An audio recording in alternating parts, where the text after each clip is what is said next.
Greetings! What is up, everyone? Welcome as we are here for Elite Race Away round number 4, taking place around the Shanghai China circuit. Now, as per usual, I will show you the standings so far in the season. So, as it is right now, it is Mac T of the McLaren team in first, myself in second, driving for Alpine, MK7 Hitch of the Ferrari team in third, Andy V of the Haas team in fourth, Chicken of the Mercedes team in fifth, the Yuppie of the Sauber team in sixth, of the Red Bull team in seventh, Mahmoud of the Racing Bulls team in eighth, Focoena of the Racing Bulls team as well in ninth, and then Alex Carew Goat of the Williams team in 10th place. So that is the top 10 for the driver standings. And then here you can see the team standings. So it is the McLaren team, Mac T's team in first place with 119 points.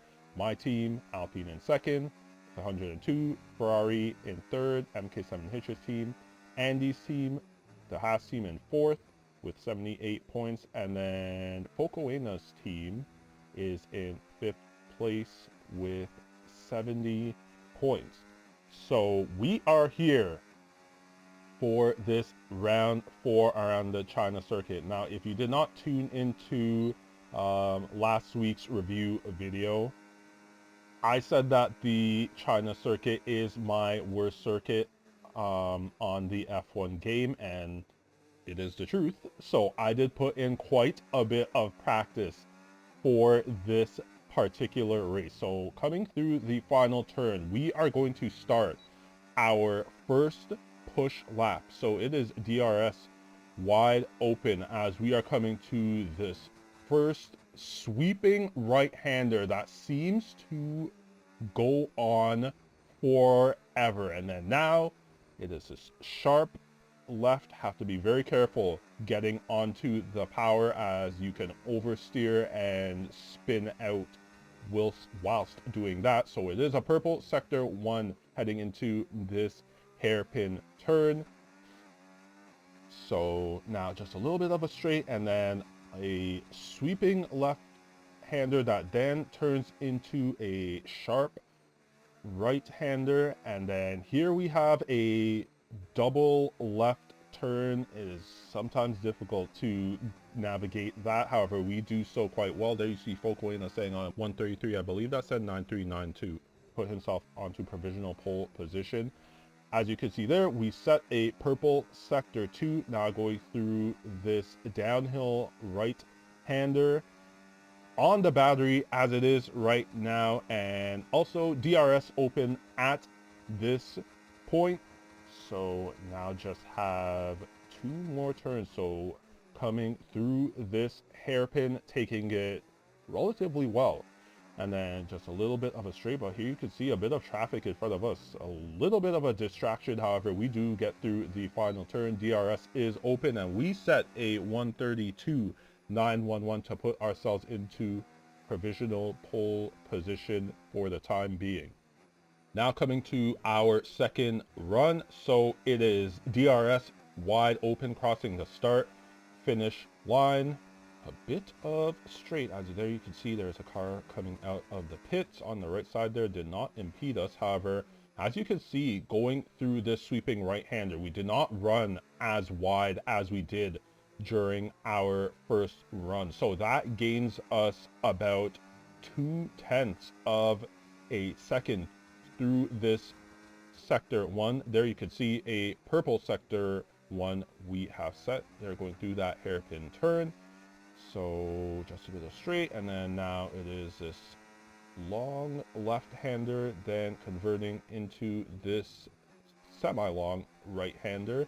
Now coming through this double left, but there you can see running onto the grass, and that causes a bit of a slide for ourselves. So that costs us a bit of time. There you can see green sector 2, so personal best sector 2.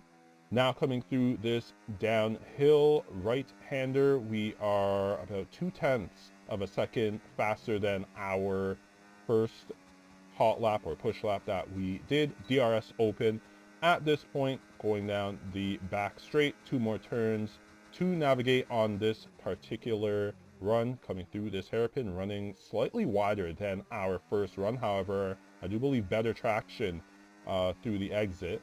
And then coming through the final turn, running slightly wide, but we do have a bit of battery to use. DRS is open, crossing the start-finish line, reset a 1:32.7412 to set the fastest lap so far in this qualifying session.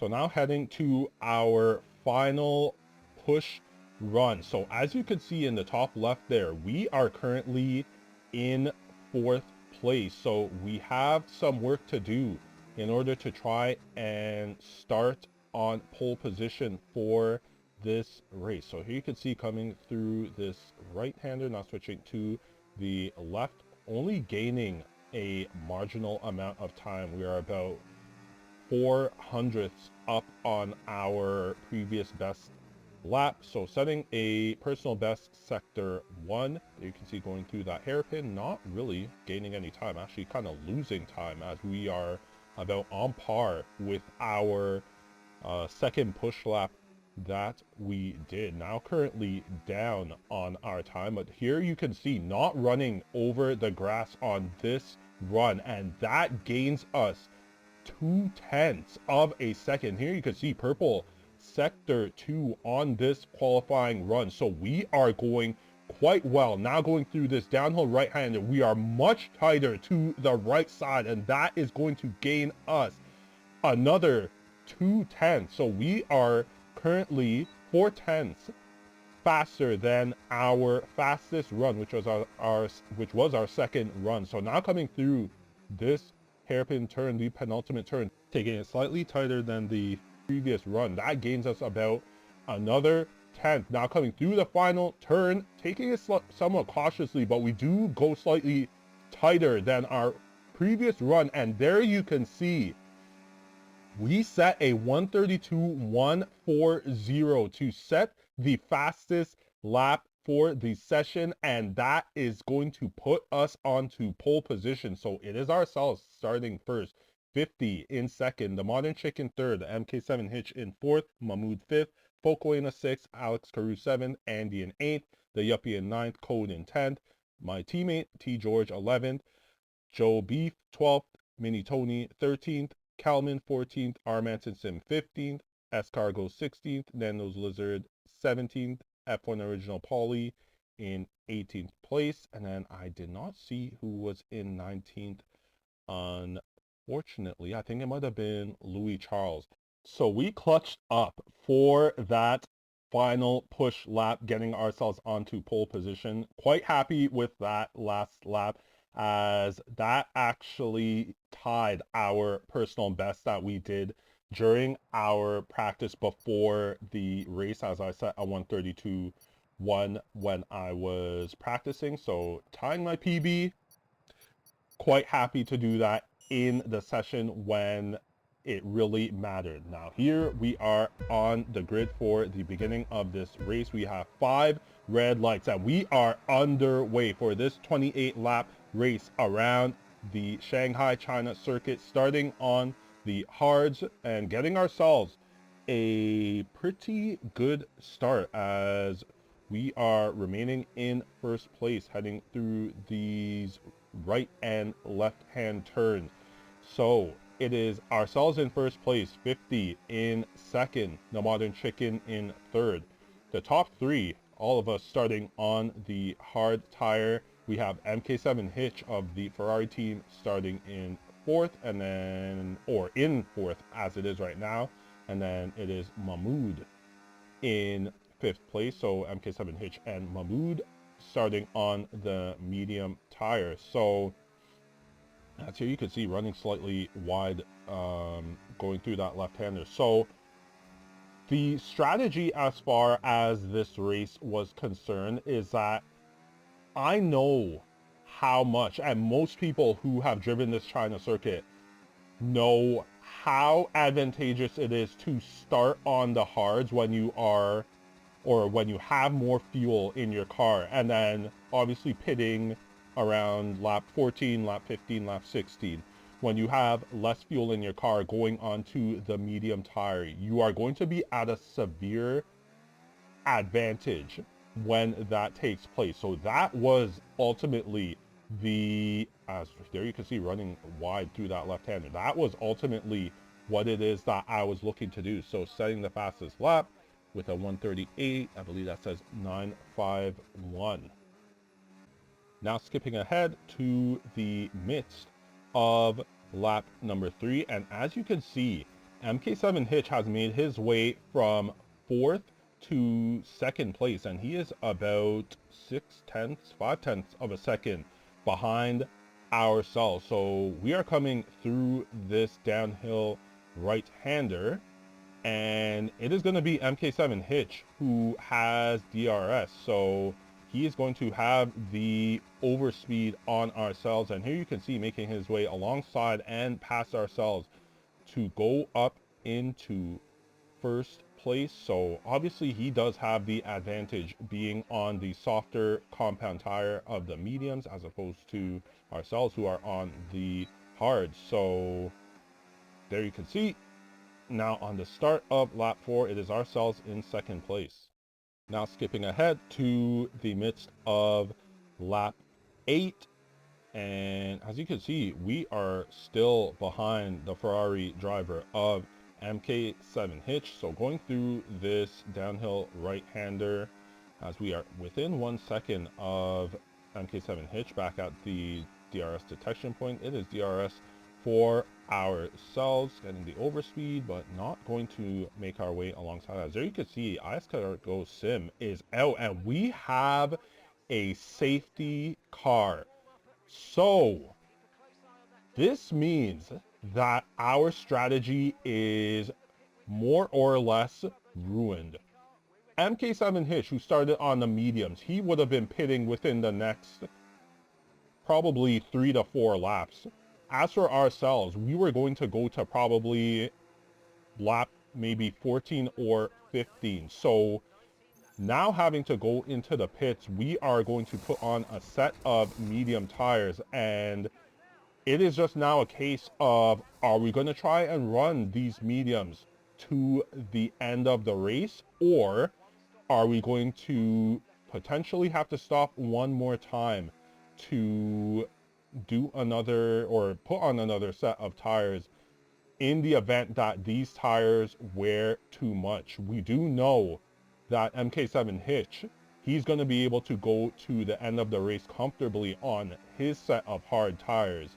So quite an unfortunate event with this safety car coming out on or at the end of lap number 8. And there you can actually see Andy V of the Haas team. He decided to stay out on his set of hard tires. So quite an interesting decision by the Haas driver of Andy V. However, yeah, it's himself in first, MK7 Hitch in second, and ourselves in third. Now skipping ahead to the midst of lap 11. So the safety car period is going to be ending. As there you can see at the top of the screen, it says safety car is in this lap. So Andy V is now the de facto safety car, as he is going to be the one setting the pace.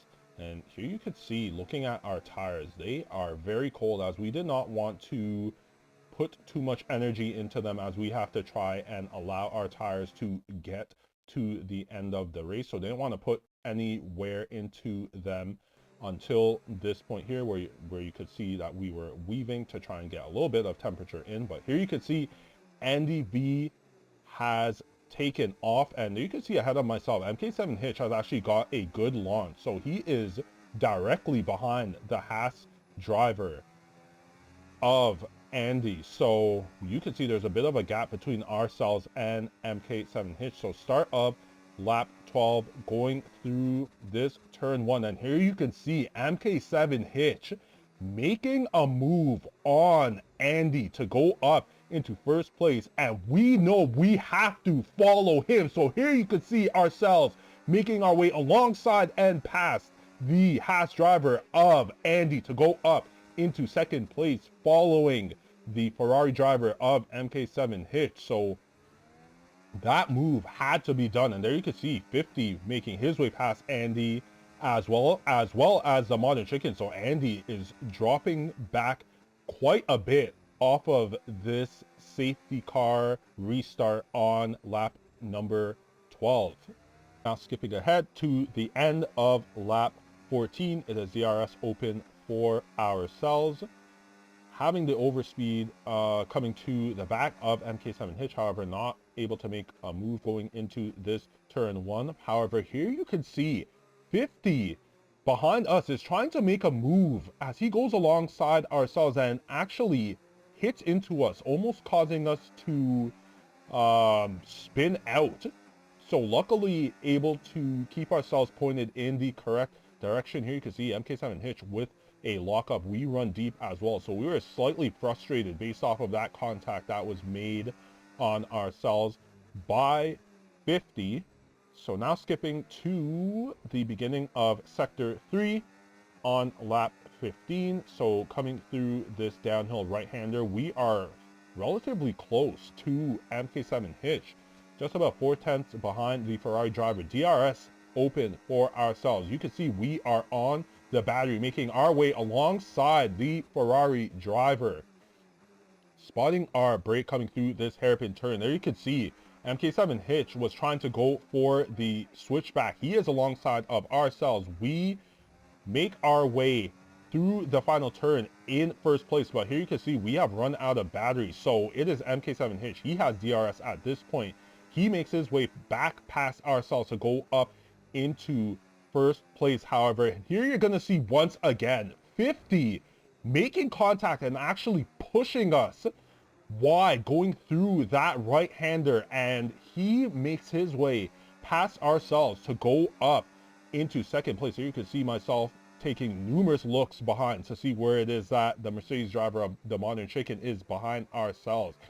So yeah, it is 50 making his way past ourselves to go up into second place. Now at the end of lap 20, it is DRS open for ourselves. Here you can see we are on the battery, having the overspeed, making our way alongside the Aston Martin driver of 50 and making slight contact. As at that point where I did make contact with 50, I kind of thought to myself, maybe I should give the position back. However, I also did think that 50 did see the overspeed that we had in comparison to himself, so he should have backed out in that scenario. However, he decided not to, and I was definitely ahead when, or at least alongside the Ferrari driver, or sorry, the Aston Martin driver, when that took place. So I do think that he should have backed out when he saw me going alongside of himself.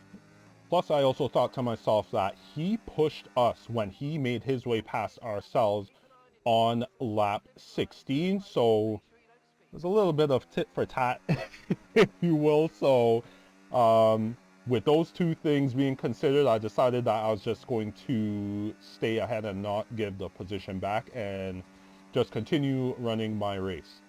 However, after all of that, not much took place, as here you can see going through the penultimate turn on the final lap of this race, it is MK7 Hitch taking the win of this race, myself finishing in second, the Modern Chicken finishing third, Alex Carew of the Williams team in fourth, and then 50 actually finishing in fifth, and he managed to actually get a puncture. So here is the final results for the race. MK7 Hitch first, myself second, Modern Chicken third, Alex in fourth, 50 in fifth, Mahmoud 6th, Foco in the 7th, the Yuppie 8th, Andy 9th, Joe Beef 10th, my teammate T George 11th, F1 Original Paulie D 12th, Nando's Lizard 13th, Armanton Sim 14th, Kelman 15th, Louis Charles 16th, Mini Tony 17th, Code 18th, and IS Cargo Sim finishing in 19th place. So I'm going to be honest, that second place finish, it is a disappointment. I should have definitely been challenging a lot more for the win of the race. And based off of the qualifying session, I expected to actually win the race. However, obviously I decided to take a risk starting on the hard tire knowing the advantage that I would have pitting onto the mediums later on. However, that would obviously be dependent on a safety car either not coming out and or coming out closer to my pit window. Obviously, it came out way too early, and yep, it destroyed my ability to have a very good chance at winning the race. However, that is racing. Sometimes things go your way and sometimes things do not go your way. So that's going to be it for this round number 4. For next week's race, it will be taking place around Belgium, which is my best track out of all of the tracks in the F1 game. So I have a very good chance to win next week's race, and that is the mentality and the mindset that I have going into it, is that I am going to more than likely and hopefully win that race. So I will see you here for my next video. That will be the review video after the race around Belgium. Until then, take care.